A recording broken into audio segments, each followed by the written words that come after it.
2004. This is 20 years ago, right? Yeah. Tommy Douglas was voted on CBC poll as the greatest Canadian, right? Yes.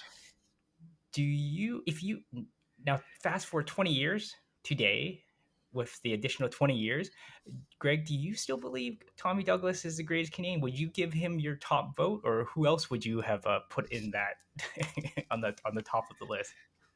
Well, I would give him the top vote. I wouldn't have devoted so many years of my life researching and trying to understand him if I didn't think he was one of, if not the greatest Canadian. I'm not sure, though, that he would win the poll today, only because I know so many people in their 20s and 30s who have never heard of him. And it surprises me because just about everybody over the age of 40 and 50 for sure know and remember him. But the memory is becoming a little dim with time. And I'm hoping that the book will, in a sense, bring him back to life for a new generation of Canadians that just are not familiar with him. Completely understand, and I guess you wouldn't put Justin Bieber on the top of the list, as many people may do. Well, the interesting thing is Tommy Douglas beat out prime ministers. There were a few prime ministers on the list, as well as sports stars. Hockey players are always a favorite among Canadians, and celebrities and heroes, people like Terry Fox. And I'm not saying he should have, but I am saying it's significant that at that time in Canada's life, if you like, that Tommy Douglas managed to come out on top.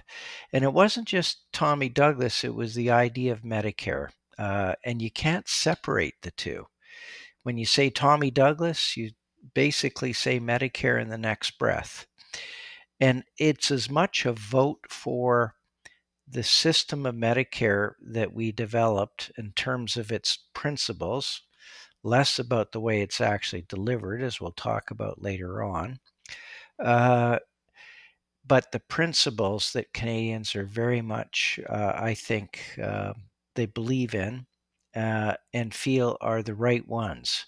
And I can get into depth on that, but it's the style of Medicare that he introduced in terms of that single tier and a single payer system, and the idea that everyone should have access on the same terms and conditions, uh, irrespective of their ability to pay, but based solely on medical need.